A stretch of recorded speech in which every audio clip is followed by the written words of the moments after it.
Hello বন্ধুরা, তোমরা সবাই কেমন আছো? আশা করছি সকলেই অনেক ভালো আছো। তো সামনেই জন্মাষ্টমী আসছে, তাই ভাবলাম আজকে একটা নতুন ডিজাইনের গোপুর ড্রেস তোমাদের সাথে শেয়ার করি। তো দেখো তোমরা আমি এটা কিভাবে বানিয়েছি, এর জন্য পুরো ভিডিওটা দেখতে থাকো।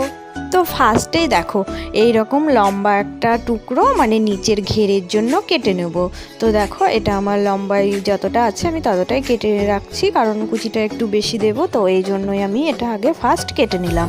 তো দেখো এবার আমি কিন্তু উপরের অংশটা করার জন্য একটা কাপড় আমি কেটে নিচ্ছি। তো দেখো আমি মেপে দেখাচ্ছি, মানে চওড়ায় তোমরা 2 ইঞ্চি নেবে আর লম্বায় 4 ইঞ্চি রাখলেই হয়ে যাবে।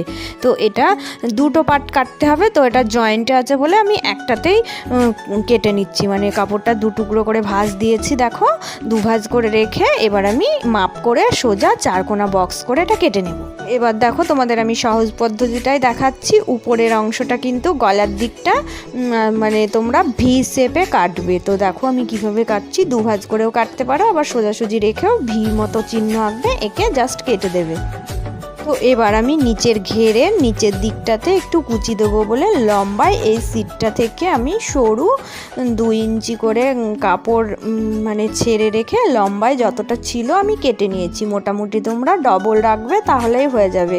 তো নিচের দিকটা একটু কুচি দিয়ে করব দেখতে ভালো লাগার জন্য, এই জন্য আমি এই লম্বার কাপড়টা কেটে নিলাম।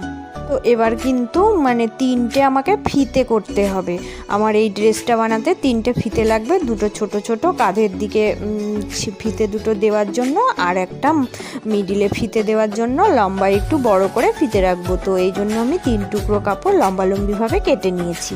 এবার আমি উপরের অংশটা বানানোর জন্য দেখো আমি কাপড়টা সোজাসুজি রাখছি। এবার ফিতেগুলো আমি বানিয়ে নিয়েছি। এই যে ছোট ফিতেগুলো আমি সোজা দিকে রেখে দিচ্ছি, সোজা দিকে রেখে দিয়ে এই যে ভি শেপ করেছি, তো এটার আমি 2 দিকে 2টো ফিতে রেখে দিলাম, দিয়ে ওপর দিয়ে কাপড়টা উল্টিয়ে দিলাম, দিয়ে দেখো আমি কেমন করে সেলাই দিচ্ছি। সেলাই দিয়ে আমি ফিতেগুলো জয়েন্ট করে দিচ্ছি। তো এইভাবে আমি কিন্তু জয়েন করে পুরো মানে 2 দিকে সেলাই করে সাইডটাও আমি সেলাই করে নেব।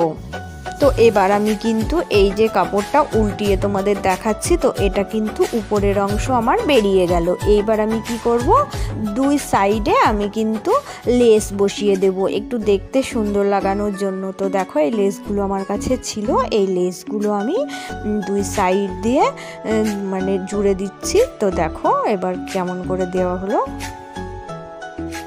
তো এবার দেখো আমি কিন্তু নিচের অংশটাতে কুচি জুড়বো, ওই জন্য আমি নিচের অংশটা রেখে দেখো এই লম্বা কাপড়টা দিয়ে আমি কুচিগুলো জুড়ে নিচ্ছি। তো কুচিগুলো আমার জোড়া হয়ে গেলে এবার আমি কুচির ওপর দিয়ে একটা চাপ সেলাই দিয়ে দেবো, তাহলে কুচিটা দেখতে খুব সুন্দর লাগবে। তো এইভাবে তোমরাও কুচিটা সেট করে নেবে।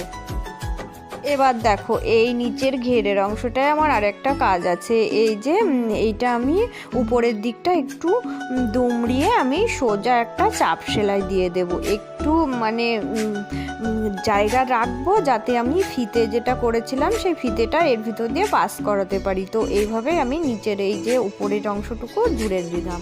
দেখো এবার আমি নিচের ঘেরটা 2 ভাঁজে ভাঁজ করে মিডিল অংশটা পয়েন্ট করে চিহ্ন করে নিলাম। তো এইবার আমি উপরের অংশটা ঠিক এই চিহ্ন করা জায়গাতেই জুড়বো। তো আমি এখান থেকে কিন্তু নিচে যে সেলাইটা দিয়েছিলাম এই সেলাইয়ের সাথে জয়েন দিয়ে দিলাম।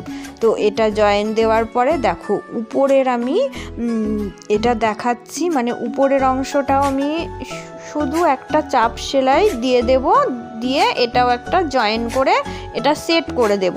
তো এটা আমার সেট এইভাবেই করব যাতে আমার মিডিল দিয়ে যে ফিতেটা করেছিলাম সেটা পাস করাতে পারি। তো এবার আমি ফিতেটা তোমাদেরকে পরিয়ে দেখাচ্ছি এটা কেমন ডিজাইনটা হলো। তো এইভাবে আমি ফিতেটা একটা সেটিপিনের মধ্যে দিয়ে ঢুকিয়ে দেখো এটার ভিতর দিয়ে আমি পাস করিয়ে দিলাম। তো এইভাবে নিচের ঘেরটাও হয়ে গেল আর উপরের অংশটাও হয়ে গেল। তো এটা একদম সিম্পলভাবেই যে কেউ পেরে যাবে। তো এইভাবেই আমি এই ডিজাইনটা তৈরি করে নিলাম। তো দেখো তোমরা দেখে কমেন্ট করে জানাবে সবাই যে এই গোপুর ড্রেসটা কেমন হয়েছে। তো তোমরা সবাই অনেক অনেক ভালো থেকো।